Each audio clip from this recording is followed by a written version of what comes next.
I think there's more to know here. And it's all true. As H.L. Mencken said, the men the American people admire most extravagantly are the greatest liars. The men they detest most violently are those who try to tell them the truth. We live in topsy-turvy land. Why is everything upside down? Everything back to front? Why are there billions of bewildered people who don't understand who they are, where they are, what the whole business of life is all about? The world seems such a ball of confusion and complexity and bewilderment. But it is when you don't have the coordinates to connect things together. Because when you connect the dots, you start to see that apparent complexity as it's played out, an apparent bewilderment as it's played out, has a very seriously clear picture that emerges. Because as you connect the dots between different people, organizations, places, religions, history, suddenly the picture starts to form. Oh, so that's it. If you don't connect the dots, it's just a mass of what's all this about. When you connect the dots, you get the elephant in the living room. You can start to see daily life and the daily news, or passes for it, and all this stuff in a completely different light. And suddenly, what seemed to be incomprehensible starts to make clearer and clearer sense. And that picture, as the dots are connected, the debts too, it's all part of it, is that there are two prime realities that we are experiencing. We're experiencing the movie. That's the movie version of reality that we're given by the mainstream media, by what passes for education, and all the other sources of mainstream information, which explain away events in the world in a certain way. But behind that, it becomes clearer as the dots join up that there is another agenda behind that, which the movie is simply there as a cover story to obscure and hide.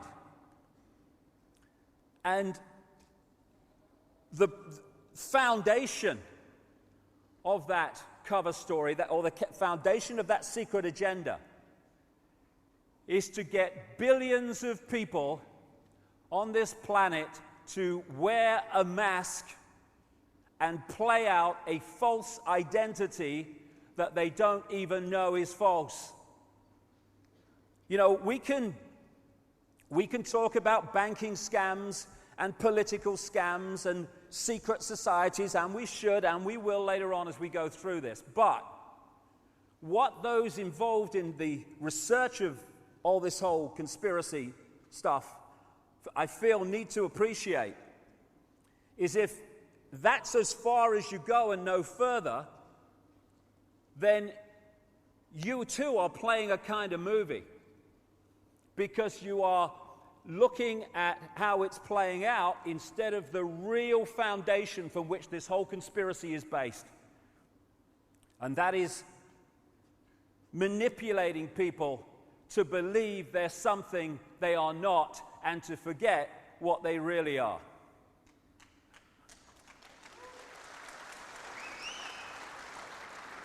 And what we really are is consciousness. Infinite consciousness connected to all other consciousness, the seamless ocean of infinity.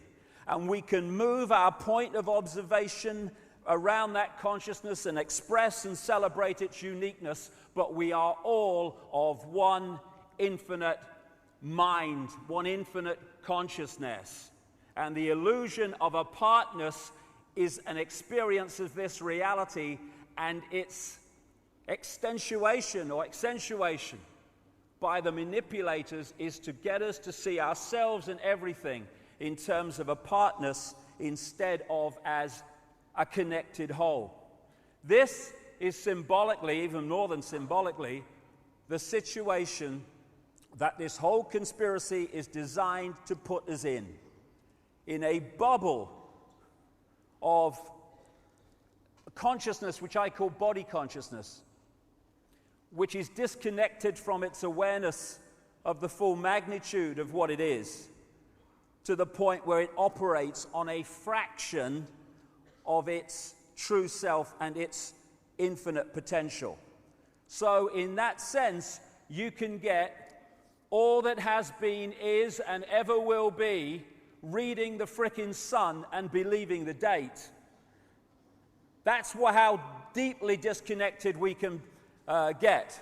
For people watching this in other parts of the world, the Sun is a newspaper, and I use that word in its widest possible sense.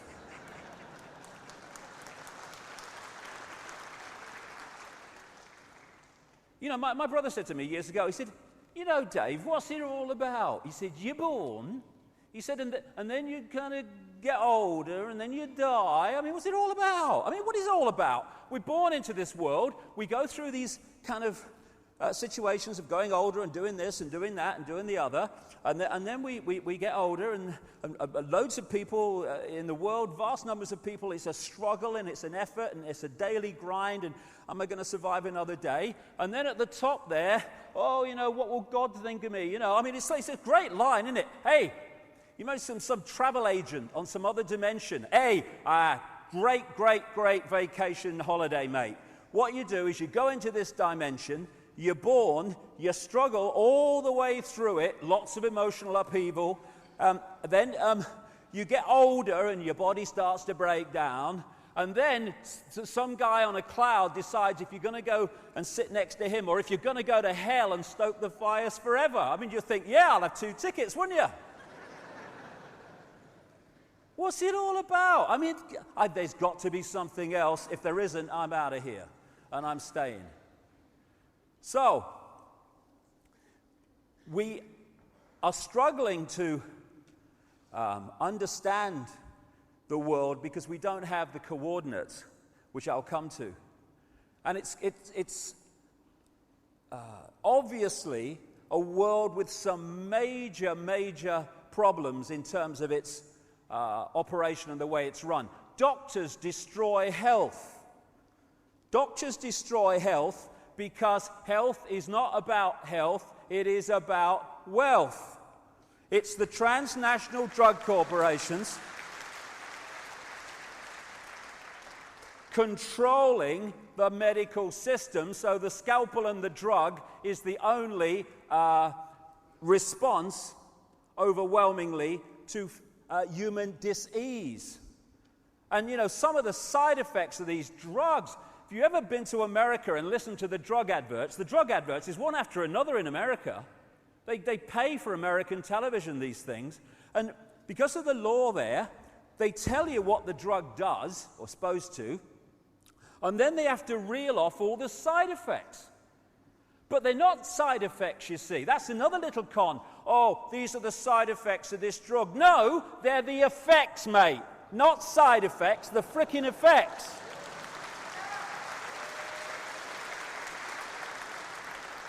And I was watching one, this is a true story, last year. I was watching one, and it was for a form of Viagra, right? And it said, it told you what it was going to do, treat erectile dysfunction or bloody something. And then he starts reeling off breathlessly, trying to keep the money down, all these side effects. And this is not kidding you. He said at the end, and if you have an erection for more than 4 hours, consult your doctor immediately. Said it. And I'm sitting there watching the telly, and I'm thinking, what's he going to do?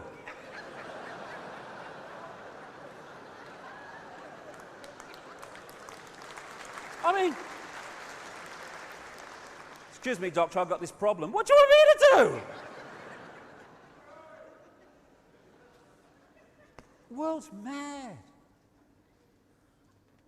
God, I tell you what, if I had an erection for 4 hours, I wouldn't consult a doctor. I'd thank bloody God, me.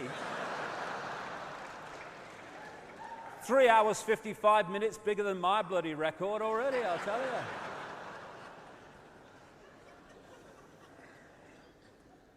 So Big Pharma runs the health industry, and it's not about health, and that's why doctors destroy knowledge. Doctors destroy health. Lawyers destroy justice. Of course they do, especially those that represent the state. And I love this one. When the state takes you to law, the people taking you to law have their legal bills paid by the people. The people who are being taken to law have to pay their own as well as the others. And then when someone wants to take the government on for something the government's done, the government defends itself with the money through the lawyers paid for by the people, and the person taking the government on has to pay their own as well as that. Universities destroy knowledge, of course. The one thing you don't want, if you want to create a centralized dictatorship, is a thinking, sharp-minded, open-minded, aware population that can see through your crap. So you sell them from cradle to grave the belief system you want. You just program their minds to see the world the way that suits your agenda. All over the world, we must have education. Yes, let's try it. Let's have some education instead of indoctrination of a belief system. Governments destroy freedom. Of course they do. I mean, governments are not there. Let's get this sorted out. Governments are not there to serve the people. The people are there to serve the government and the forces that control the government. That's the relationship, and we need to understand that. You've got the dark suits who orchestrate, front up this political agenda for the Orwellian state, and they come from certain bloodlines, which I'll come to. And these people are such frontmen. You can have an idiot. You can have an idiot in power as President of the United States. It doesn't matter, because he ain't calling the shots. He's just signing the legislation into law. So much so that when he's doing press conferences, he's got this wire in his bloody ear telling him what to bloody say if he gets in trouble, which is most of the time. And this world is at the cutting edge of evolution. Mr. President, okay, that's good. Okay, now what we're going to do, Mr. President, we're going to have the big finish, the big Churchillian finish. Okay, go. Our enemies are innovative and resourceful, and so are we. They never stop thinking about new ways to harm our country and our people, and neither do we.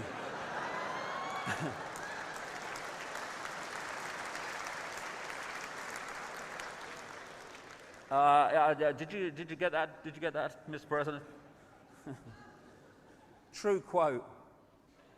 And now we have the choice between three people who are all controlled by the same force.